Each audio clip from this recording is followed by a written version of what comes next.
Welcome back to Marlee and Me, storytelling beyond the scoreline. Yama, I'm Marlee Silva. And if you haven't listened to this podcast before, this is unlike any other sports podcast you've maybe listened to.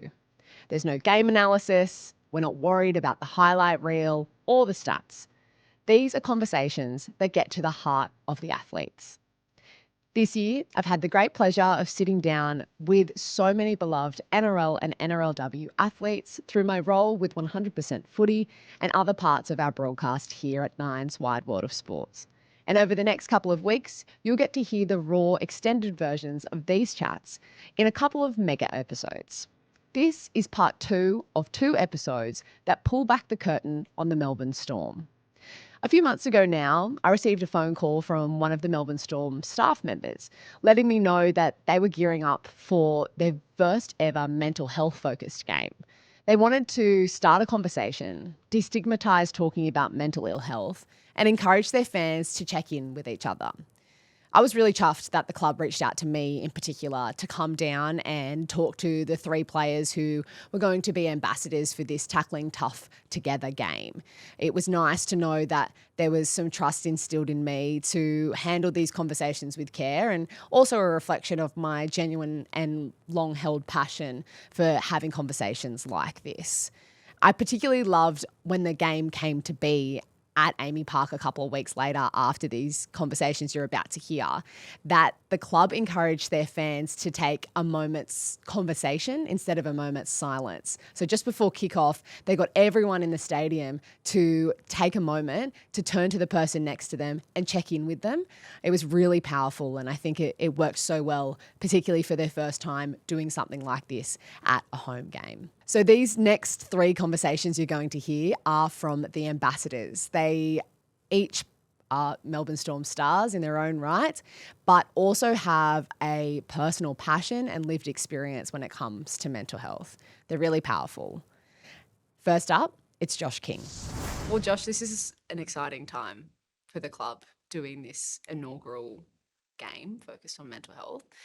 When you heard that this was an idea coming to life, what did you think?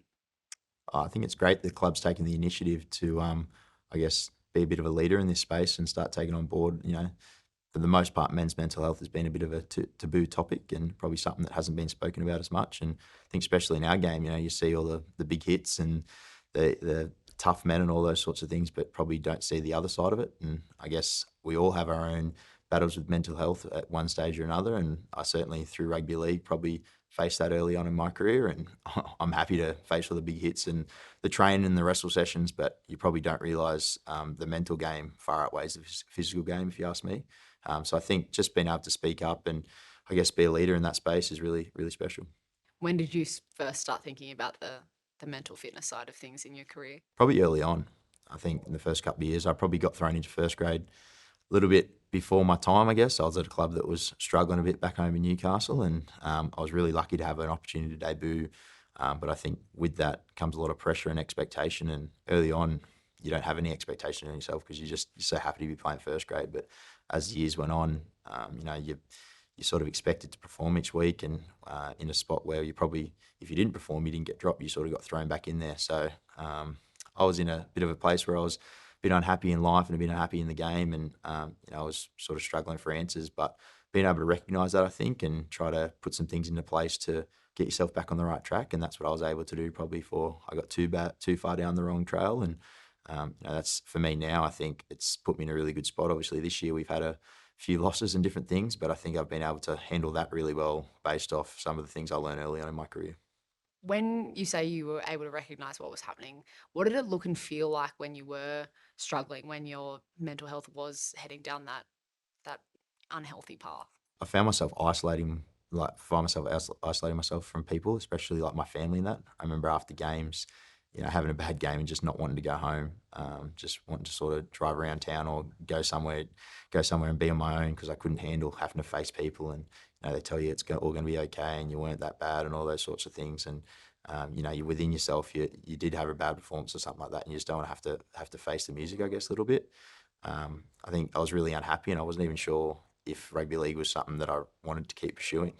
So think it is really tough sometimes to recognise that. And I was lucky I had a lot of supportive people around me, and I was able to sort of reach out and lean on a few of those people. And also, I think deleting social media and trying to block out some of that outside noise was something that was really beneficial for me. And probably even now, I'm still not on social media now. I'm thankful for that, as I say, in the last few months of being at the Storm and losing a few games, as I can imagine. But yeah, I think just finding things that work for you, and that's probably even now with some of the younger boys, trying to help them understand that you've got to sort of pave your own path a little bit and know what makes you click and what makes you function. And I've sort of been able to do that, and we've done a little bit of stuff with Starlight over the last couple of weeks. And I think that's come at a really good time to be able to really put things into perspective. And we're worried about winning a game of footy, and there's kids out there that are sort of fighting for life and families struggling with going through all those different troubles. So I think, like I say, for us, it really puts things into perspective.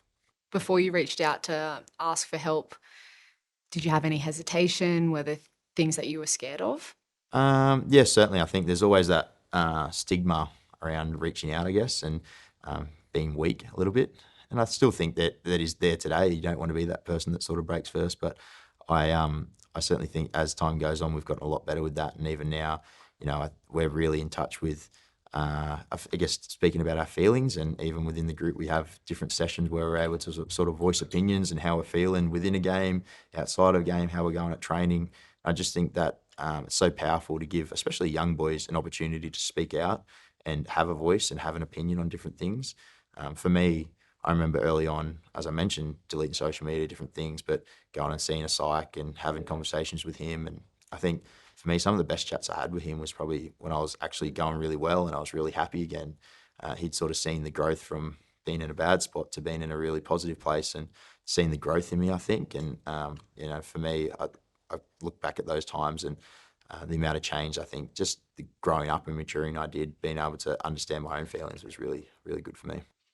How do you go now are you good at sort of recognizing in some of your teammates when maybe they need that little extra help, or, starting the conversation is often what we talk about. So what does that look like for you as a leader in this sense in the team? Yeah, I think I'd keep on going back to it, but we lost 7 games in a row, and that can certainly have an impact on your mental health. And I think early on in my career, I was putting all my eggs into footy, as we all do. Like, we all want to do the best in footy and try our best, and we want to win games and all those sorts of things. But at the end of the day, we're all still people. Like, we all still have lives away from rugby league, families, interests, hobbies, all those sorts of things. And I think sometimes you can really get caught in that roller coaster or that washing machine that is rugby league, and that comes with social media and different sorts of things like that.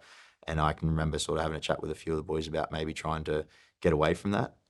Even it just finds you. You don't even have to go looking for it. The negativity will find you sometimes, I think, on those sort of platforms. So being able to remove yourself from there and block out a lot of that outside noise, but also find things that you love doing away from rugby league.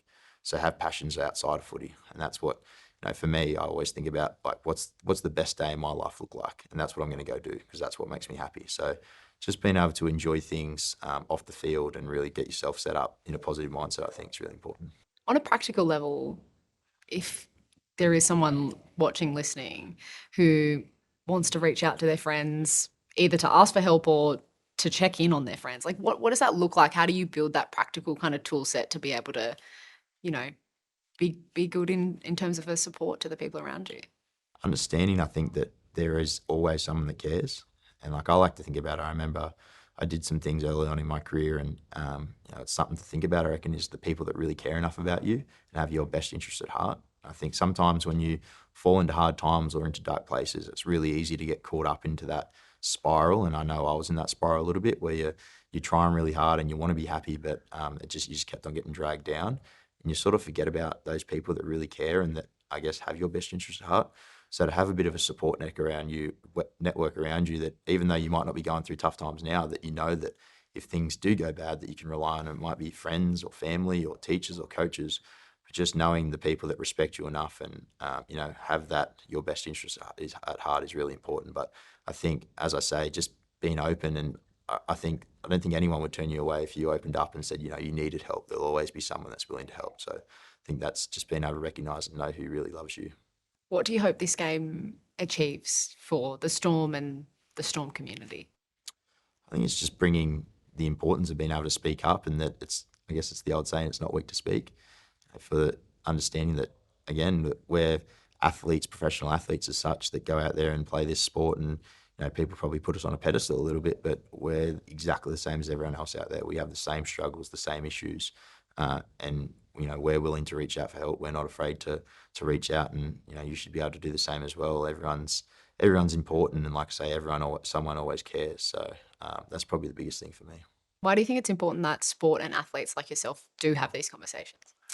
I think we've got the platform to be able to put forward, how important it is to have these conversations. I guess I mentioned it, everyone will have their own mental health journey and their own struggles, but if we can use our platform and our game to grow awareness for that, and that it is okay to be able to reach out to someone and ask for help and ask for support, I think that's such a positive thing that we can bring light to into the community.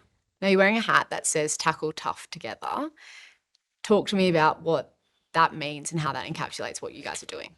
The tackle is pretty obvious. Our game of rugby league, that's what we want to be doing, going out there and tackling our opposition, but being able to do it together, and I think that's the most important thing. That's having the care around you, and as a club, that's probably something we really value, is our mateship and our connection, to be able to, regardless if it's mental health or if it's troubles off field, whatever it is, we want to be able to help each other and pull each other up and tackle any issues as a group and together. And I think we're starting that with this round, and as a club, that's what we want to do, and as a community, we want to be able to do that together. I think we're having the minutes conversation before the game is something we're going to do, so every fan can talk to the person next to them and ask how they're going and have those conversations, and again, try and make the taboo subject a little bit more easy, I guess. So that's what's going to happen on game day. There's going to be like a minute specifically. Yeah. Okay, that's really cool. As far as I know, let's hope. Yeah. But that was the conversations around. They were going to do a minute before the game instead of a minute silence. It's a minute to turn to your mate next to you and have a conversation around how they're going, and all those sorts of things open up a little bit. The conversation and the concept of mental health games, mental health rounds has been had for a number of years, not just in the NRL, but in broader sports in Australia. Why now? I think for us, it's something, I guess, in time, it's becoming a really important topic. And I think, even within the club, there's probably boys that have had their own struggles and different things like that. And we just want to be able to raise awareness. I think, mental health in the community is such an important thing, and it is becoming such a talked about topic, I think, especially in young people. I've mentioned social media multiple times, and news and all different things like that, and the influence that can have on especially young people, and just showing them that it's okay to go through struggles and to be able to reach out and seek support if you need. So I think it's always going to be important, but as time goes on, I think it's even more valuable for us. How proud do you feel to be one of the team ambassadors with this game and the fact that your club is doing it? Yeah, it is really nice, I guess, to be able to be a leader in that space, I guess, for the team. But I think for me, I just want to be able to help the young boys get the best out of themselves. It can be really tough navigating on your own, I think, sometimes. And if I can shed a little bit of light on things that I did or things that work for me, it might not work for the next person, but maybe it will. So if I can help someone else in their journey, in their mental well-being journey, then I think that's a job well done. What's one piece of advice that you would give to someone who maybe is struggling or hasn't reached out yet? I think for me, the biggest thing is just knowing someone cares. It can be really tough sometimes, and you can really isolate yourself and, just keep it all within. But being able to speak to someone and be open and have open conversations, I think is a massive one. I think, especially in young people, having that self-belief within yourself that you are capable of achieving something, being able to know that you can achieve whatever it is you want in life, and that there'll always be someone there that can help you do that and bring you along and lift you up. I think it's so important. Beautifully said. Thank you. Josh recently played his 200th NRL game, and even on that game day, I heard him say, I never thought I would play this many NRL games with everything that I went through, and he couldn't be more proud of himself to have made it to that milestone. I think it's really amazing to hear his growth, his vulnerability there, and how he's overcome those struggles. I also really like his recommendation to just stay off social media. I think we could all take something from that. Now, since this record, devastatingly, our next guest's season has come to a premature end. Will Warbrick ruptured his Achilles. Reflecting on this chat that I have with him you're about to hear, his reflections on the methods of looking after himself he's developed over the years since his diagnosis with depression at 18, and his ability to recognise when he does need help is a bit of comfort knowing that through this really difficult time with an injury like this, he's got that in his toolkit to look after himself. So it's really interesting. Check this chat out. Will, this is a pretty cool moment for the club to be setting aside this game to have conversations, encourage people to think about their mental health and checking in on their mates. What came to mind for you when you heard about it? I think it was cool. Obviously, for me, this is probably something I find important, and many people in the club find important. And for us to sort of bring attention to this topic and shine a bit of light on it, I think it can have some real positive impact, hopefully, on the greater community. For yourself personally, what was the first time you started to think about how mental fitness is kind of just as important as physical fitness as an athlete? I wouldn't say I thought about it, but I probably had to address it when I don't know, 18 years old. I probably had my first encounter with mental health. But 18 years old was when I first had to sort of educate myself what it was, because I went through it myself. But obviously at a professional level, you get educated on obviously all the physical stuff and training and whatnot, but then also your mental fitness, where your mind's at. It's just important. So it's something I'm still learning about now, but yeah, it's just as important as the physical side of things. What made you realise that it was something you had to address? When I had no clue what I was going through, I was diagnosed with depression when I was about 18, and it was severe depression. And what I was doing at the time, I had to pretty much stop and guess be home stay for about 6 months. So the doctor that I was seeing, they prescribed me with medication to help me through it, and I had to reach out to help and start seeing a counsellor. So I had to learn how to speak about what I was going through, and I think for me that was something that really helped me, was actually not bottling the thoughts and feelings I was having and actually speaking about it. And at the time it was difficult, but now looking back on it, I'm glad I did it and learnt that way in a sense.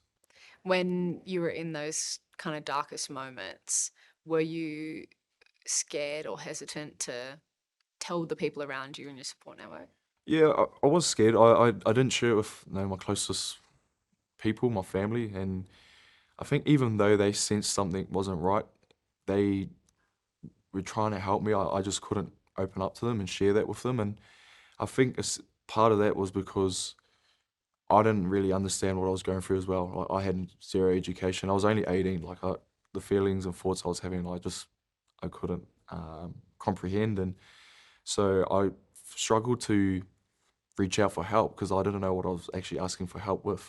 Um, I didn't know much about mental health. I didn't know what depression was. I didn't know what any of these things were. They were all words. So when I was going through it, that's probably what made it difficult. And um, now, when I think now, there's so much more people speaking up about it. It's it's on social media. You see athletes, you see people of status bringing more attention to it now. So I think just that simple acknowledgement of what mental health is, that's sort of it's educating people, and I think that's what probably would have helped me when I went through what I went through. So I think this round, if we bring it back to the round itself, hopefully they can just help one person or make one person be like, oh yeah, that's what I'm going through, or they might know someone that might be going through it. So hopefully it can help them. What would you tell people who, maybe don't know that much about what mental health is and what good mental health looks like?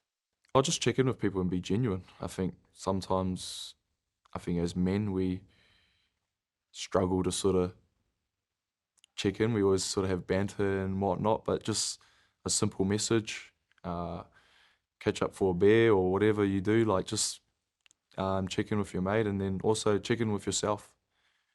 Give yourself the time and see where you're at, and if you notice things going wrong, because if you do, that's when you probably need to address it and do something about it. How do you check in with yourself? That's a funny one. It's something you do. I think only you will know when you feel yourself going off a bit, whether it's thoughts, you might have negative thoughts and it's sort of ongoing.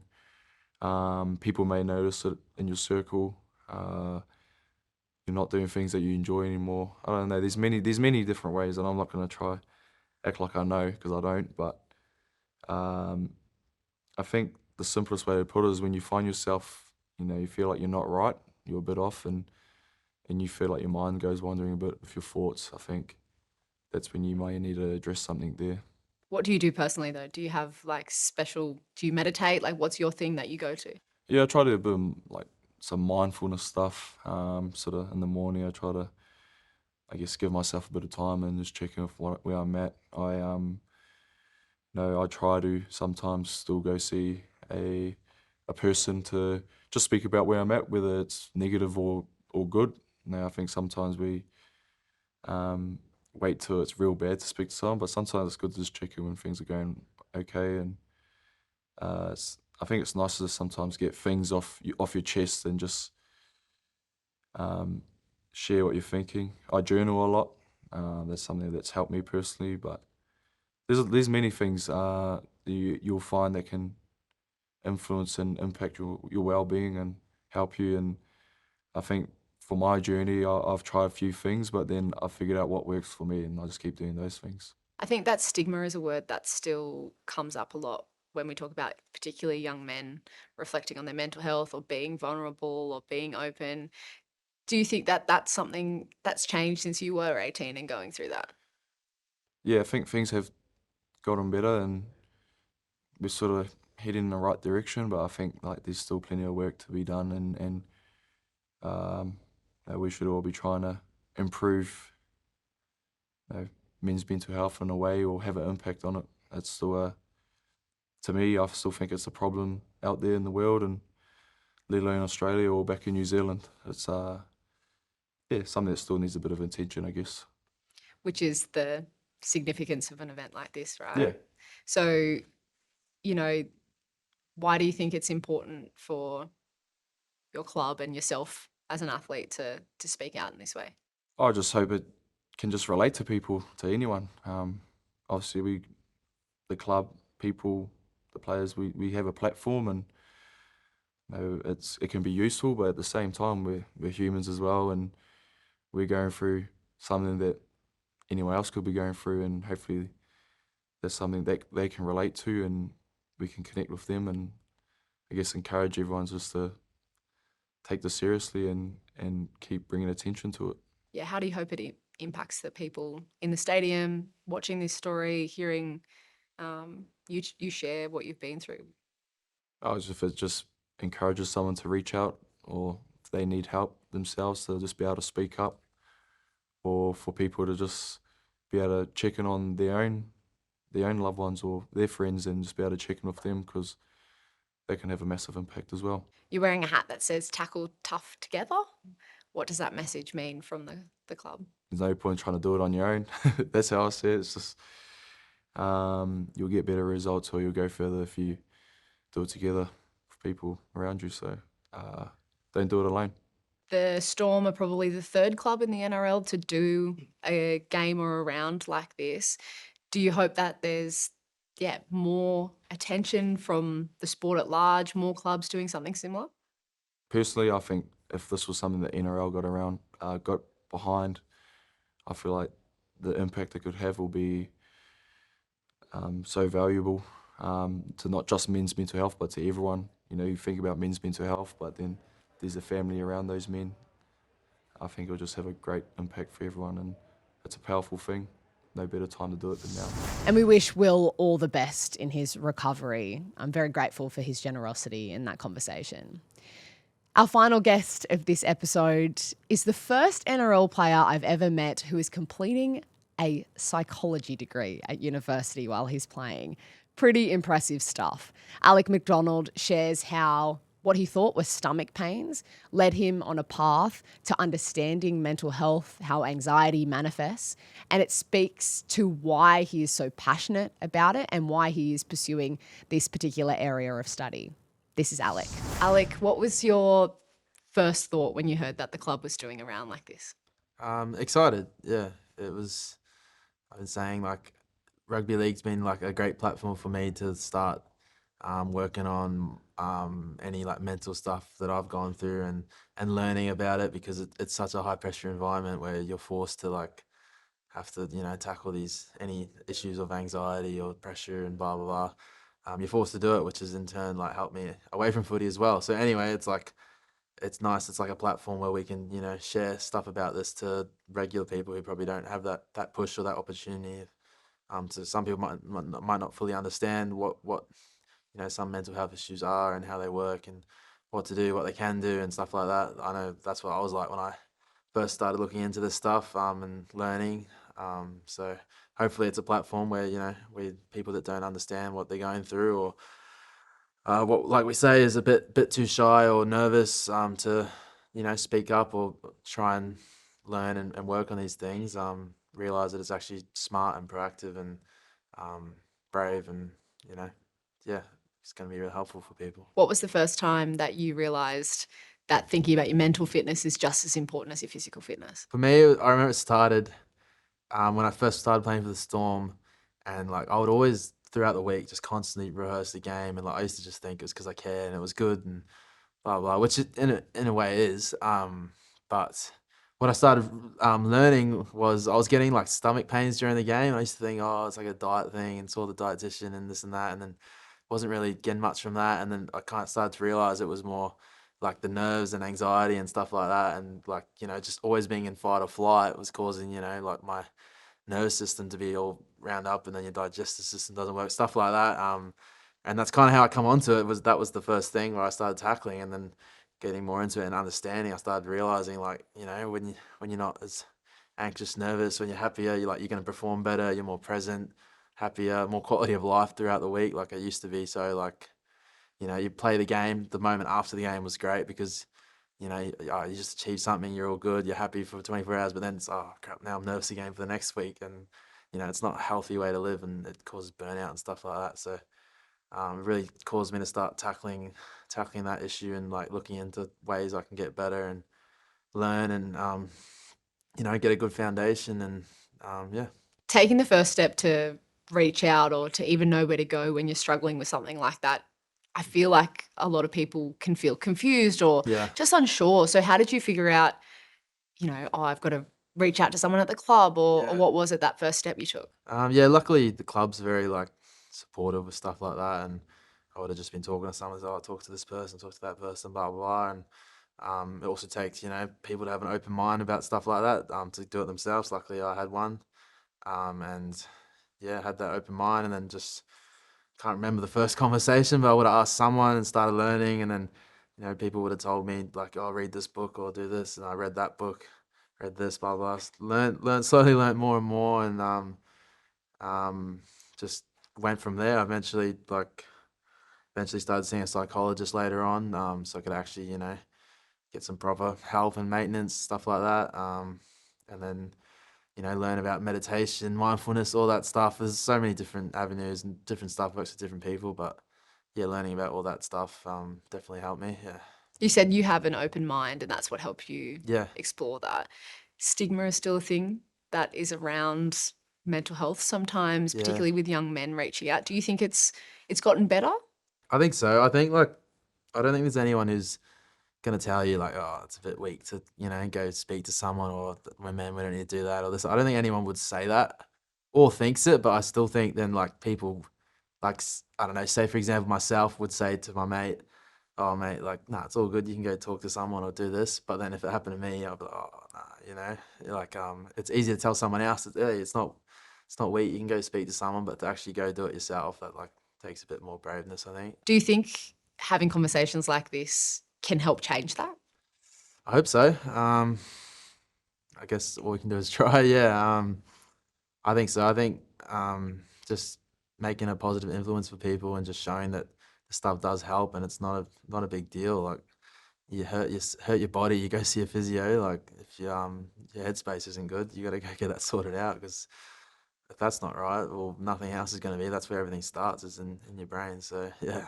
Do you find within the team culture it's pretty comfortable and open to have conversations like this? Yeah, I think the last few years especially, we've gotten heaps better at it. About making it like real, like giving a platform for everyone to speak up and say how they feel, whether it's about footy or outside of footy. I think it's gotten a lot better. I think obviously like anything, there's always room for improvement, but we've definitely like opened that floor, and it's really cool to see a lot of the younger boys speaking up more. And yeah, And it's for the betterment of what happens on the field, right? When you all feel much better off it. 100%. It's like we say, if your head's clear and you're happy, it makes it a lot easier to be present and really focus on your game, rather than if you got all this noise going on outside. It's a lot harder to then focus when you do get to the game, and you may not be as rested going into the game. You're a bit tired, stressed out, who knows. Yeah, I know myself, when I'm feeling good, calm, present, that's when I play my best footy. So yeah.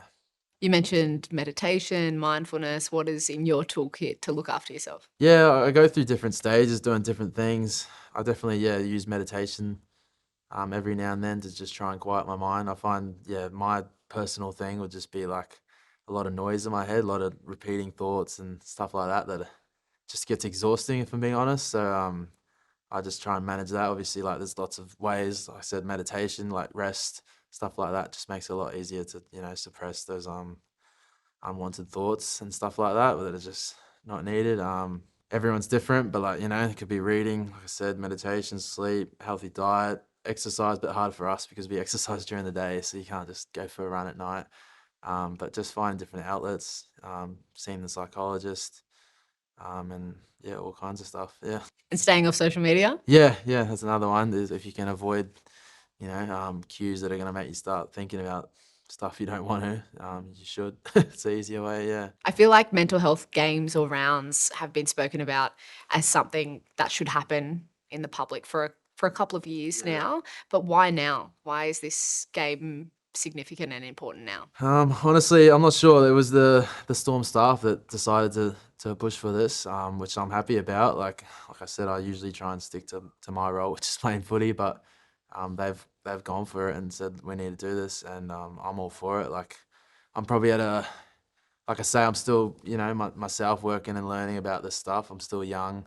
I think this is stuff, we're going to maintain and work on our whole life. So if I'm being honest, I'm still learning about myself, and I try and help and get around and, be a positive influence on other people. And like I say, encourage, mates and stuff like that to talk to psychologists or, meditate or, just encourage a healthy relationship with their mental health and stuff like that. So I do try and encourage it, but if I'm being honest, at the moment I'm still learning about myself, and I'm trying to keep my own healthy, and hopefully one day I'll have a very good foundation and can, be even more effective of helping other people. When you're approached by staff to be one of the players who's spearheading this conversation, what made you say, yeah, that's me? I don't know how I guess they gather it from just like, who I am and how I go about this stuff. I'm pretty open about it.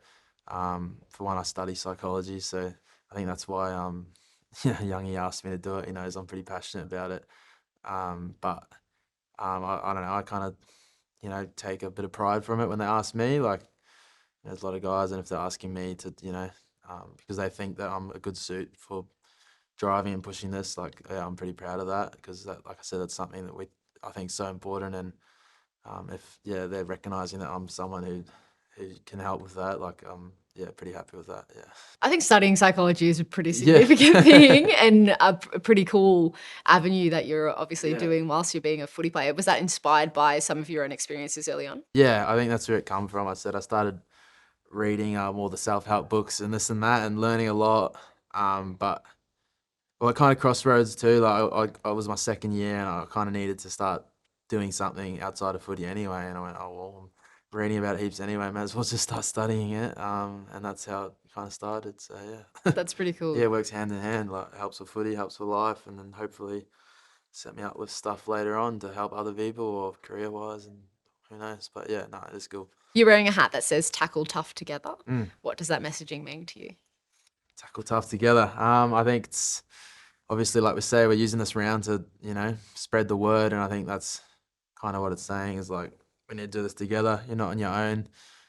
We just need to, I guess, like we say, like the stigma is it's not out there. People aren't actively, saying don't speak, but like, I feel like there's as much people saying do speak. So I guess it's just all of us getting together and making everyone feel comfortable doing it. And then I think, yeah, that last part is it's easy to tell your mate, but like it's also yourself.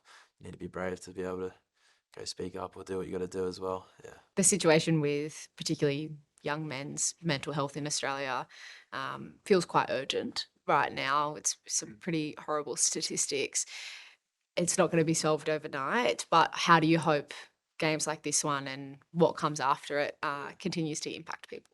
Yeah, I'm not too sure myself about the statistics, but I can imagine like the way the world's going. Yeah, 100%. This is getting more and more important. Like if we don't do anything about it, it's only going to get worse. The way the world goes, like we said, with social media, technology. Like I feel like how social media connects us more, but it also seems to isolate us more now. So the way the world's going, I think it's going to be really important. And like I don't know how the round's going to go with the game. Like hopefully it spreads heaps and we cause a lot of word of mouth and a real positive effect from it. But who knows? It might be just a small step. But if it's a small step, that's okay. We just got to keep taking small steps till it becomes more normalized. Yeah. Why do you think it's important for sports or athletes like yourself to realise the influence that you can have on the people who love the game or come across stories like this? Yeah, like I said earlier, it's like some people aren't fortunate enough to be in a position where they have heaps of tools and ways to learn about this stuff. Like, so I didn't even know what exciting all these things were, so I was lucky enough to learn about all that stuff and start getting a healthy relationship with it. Some people don't have that. They go work their 9 to 5 and they're not too sure about any of the stuff or what's going on or understand or know what to do about any of it. So I think we're in like you say, a fortunate position where we can shine light on it. Even like young kids, they might not fully understand even watching it now, but hopefully one day like it resonates with them and they can see like if footy players that they look up to and see doing brave things on the field are talking about this like it's normal, well, then they're gonna know it's normal and think it's all good to seek help and do what they got to do. Beautifully said. Thank you. Thank you very much. Thank you so much to Josh, Will, and Alec for sharing parts of your story in such a vulnerable, raw way for this episode of Marlee and Me. Tune in next week as we hear from another group of players from a different club. If you enjoyed the show, make sure you're hitting subscribe wherever you're listening. Follow at Marlee and Me Pod on Instagram, TikTok, and YouTube. And I'll catch you next week. This episode of Marlee and Me was recorded on the lands of the Wurundjeri people. We pay our respects to elders past and present. Always was, always will be Aboriginal land.